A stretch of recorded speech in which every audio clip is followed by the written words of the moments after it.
আজকে আমরা অনেক জনপ্রিয় ডমিনো ইফেক্ট ব্লেন্ডারে ক্রিয়েট করা শিখব। ব্লেন্ডার ওপেন করার পর আমরা এখানে জেনারেলে ক্লিক করব। আমাদের এখানে ডিফল্ট যেই কিউবটা আছে এটাকে একটা ডোমিনো বানা ফেলি। এই জন্য এই পাশে যে অবজেক্ট প্রপার্টিস আছে এখানে এক্স অ্যাক্সিসে স্কেল করে দিব 0.7, ওয়াই অ্যাক্সিসে করে দিব 0.2। বাইরে একটা ক্লিক করলে আমাদের একটা ডমিনো ক্রিয়েট হয়ে গেল।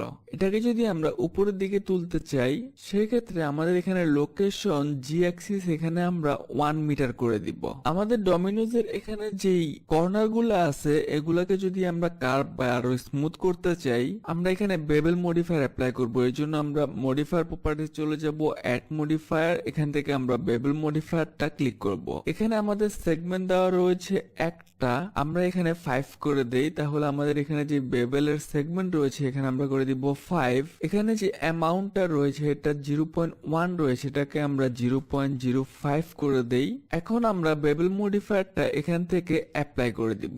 আমরা যদি আমাদের ডোমিনোটাকে আরো স্মুথ করতে চাই এই জন্য আমরা এখান থেকে অবজেক্টে যাইতে পারি, এখান থেকে আমরা শেড স্মুথ করে দিব। ওকে, ডান, আমাদের একটা ডোমিনো ক্রিয়েট করা হয়ে গেল। এখন আমরা একটা ফ্লোর নিব বা প্লেন নিব, এই জন্য আমরা কিবোর্ড থেকে শিফট এ প্রেস করব, ম্যাচ থেকে একটা প্লেন নিয়ে নিব, এস প্রেস করে এটাকে আমরা স্কেল করে দিব।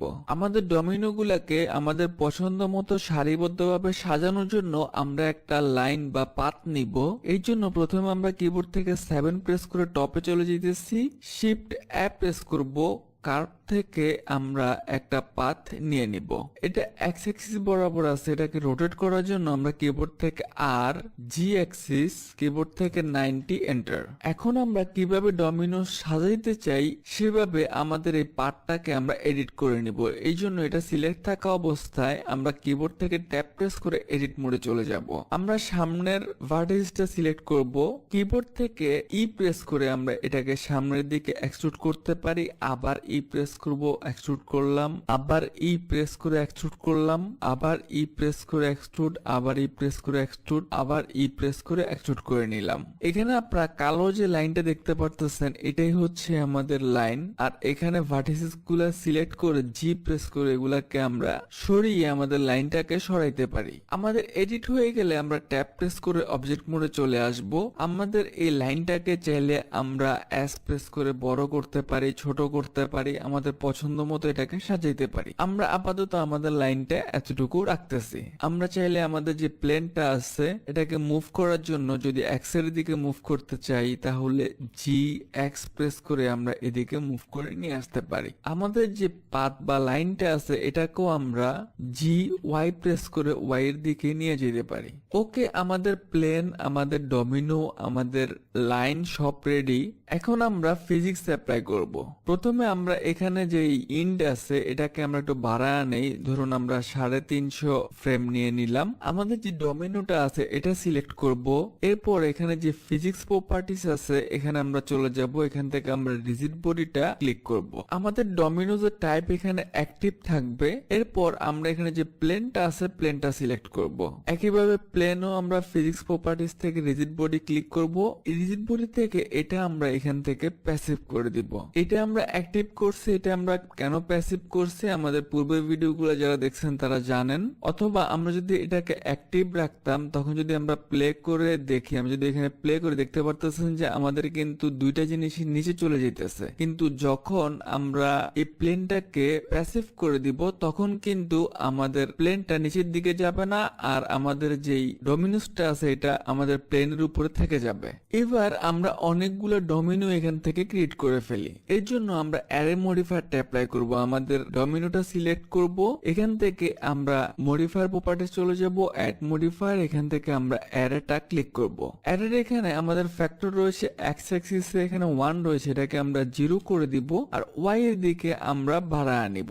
ধরুন আমরা এতটুকু পরে একটা ডমিনো চাইতেছি। এখন আমরা এখানে কয়টা ডমিনো চাই এর জন্য আমরা এখান থেকে যদি কাউন্টে 20 দিয়ে দেই তাহলে আমাদের 20টা ডমিনো হয়ে গেল। এখন আমরা চাইতেছি আমাদের এই ডমিনো গুলো আমাদের লাইন যেটা আছে এটা বরাবর হোক। এই জন্য আমরা আরেকটা মডিফায়ার অ্যাপ্লাই করব, অ্যাড মডিফায়ারে চলে যাব, এখান থেকে যে কার্ভ আছে আমরা কার্ভ মডিফায়ারটা নিয়ে নিব। এখন আমাদের ডোমিনো গুলাকে আমাদের এই কার্ভটাকে চিনে দিব, এই জন্য এই কার্ভ অবজেক্টের এখানে যে আইকনটা আছে এই আইকনটা নিব, এখান থেকে আমরা এখান থেকে কার্ভটা চিনে দিব, অথবা আমরা এখান থেকেও সিলেক্ট করে দিতে পারি। সিলেক্ট করার সাথে সাথে আপনারা দেখতে পারতেছেন আমাদের যে ডমিনো গুলা আছে এগুলা কিন্তু আমাদের কার্ভ অনুযায়ী রেডি হয়ে গেছে। এখন আমরা যদি এখানে একটা ডমিনো সিলেক্ট করে দেখতে পারতেছেন যে সবগুলো ডমিনো সিলেক্ট হয়ে যাচ্ছে, এগুলাকে আমরা আলাদা আলাদা করতে হবে। এর আগে আমরা একটা কাজ করি, আমাদের এখানে যে অ্যারে মডিফায়ার ও কার্ভ মডিফায়ারটা আছে দুইটা আমরা অ্যাপ্লাই করে দেই। আমরা প্রথমে এখান থেকে অ্যারে মডিফায়ারটা অ্যাপ্লাই করে দিব, দেন কার্ভ মডিফায়ারটা আমরা এখান থেকে অ্যাপ্লাই করে দিব। এখন আমরা কিবোর্ড থেকে ট্যাব প্রেস করে এডিট মোডে চলে যাব, অ্যাপ প্রেস করে সবগুলো সিলেক্ট করব, কিবোর্ড থেকে F3 প্রেস করব। এখানে সার্চে আমরা লিখব by বাই, এখানে যে match separate by loose part রয়েছে এখানে আমরা ক্লিক করব। এখন আমরা ট্যাব প্রেস করে যদি অবজেক্ট মোডে চলে আসি, আপনারা দেখতে পাচ্ছেন যে আমাদের প্রত্যেকটা ডমিনো কিন্তু এখানে আলাদা আলাদা হয়ে গেছে, কিন্তু আমাদের সবগুলো ডমিনোজের অরিজিন পয়েন্ট কিন্তু এখানে একটাতে। তো এখানে সবগুলাতে আলাদা আলাদা করার জন্য আমরা সবগুলো ডমিনো প্রথমে সিলেক্ট করব। আমরা 3 প্রেস করতেছি, প্রেস করার পরে আমরা ডমিনো গুলা সিলেক্ট করি। সিলেক্ট করার পরে এখানে লাইটটাও সিলেক্ট হয়ে গেছে, এটাকে আনসিলেক্ট করে দিলাম। এখন আমরা এখান থেকে অবজেক্টে চলে যাব, এখান থেকে সেট অরিজিন, এখান থেকে অরিজিন টু সেন্টার অফ মাসে আমরা ক্লিক করব, তাহলে প্রত্যেকটার নিজস্ব অরিজিন পয়েন্ট হয়ে গেল।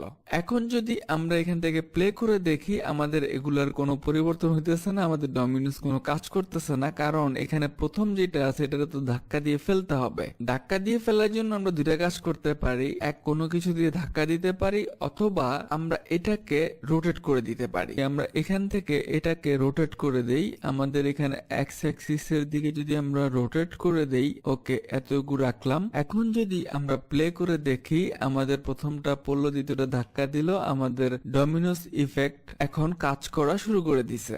আমরা আবার প্রথম ফ্রেমে চলে আসি। এখন আমাদের এগুলো যদি আমরা কালার করতে চাই, আমরা একটা ডমিনো সিলেক্ট করলাম, এখান থেকে আমরা এখন ম্যাটেরিয়ালে চলে আসব।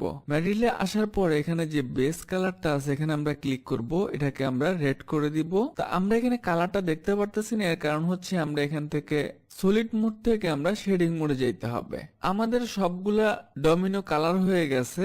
এখন আমাদের যে প্লেনটা আছে যদি আমরা কালার করতে চাই, প্লেনটা সিলেক্ট করব, এখান থেকে আমরা নিউ নিয়ে নিব, দেন এখানে যে কালারটা আছে এখানে আমরা আরেকটা কালার নিয়ে নেই। আমরা যদি এখান থেকে রেন্ডার মোডে যাই তাহলে আমরা অরিজিনাল ভিডিও দেখতে পাবো। আমরা এখান থেকে সিলেক্ট মোডটা ক্লিক করি, আমাদের যে লাইটটা আছে এটা জি প্রেস করে আমরা সরাইতে পারি।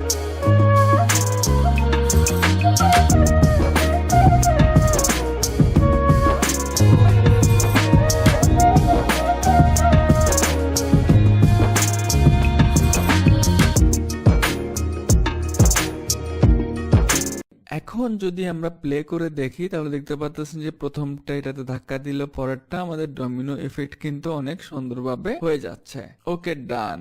এখন যদি আমাদের এই ডমিনো ইফেক্টের স্পিড চেঞ্জ করতে চাই, এর জন্য আমাদের এখানে যে সিন প্রপার্টিজ আছে এখানে চলে যাব, এখান থেকে যে রিজিড বডি ওয়ার্ল্ড আছে এখানে আমরা ক্লিক করব। এখানে যে আমাদের স্পিড আছে স্পিডটা যদি আমরা এখান থেকে 2 করে দেই, এখন যদি আমরা প্লে করি তাহলে দেখতে পারতেছেন স্পিড কিন্তু আমাদের আরেকটু বেড়ে গেছে।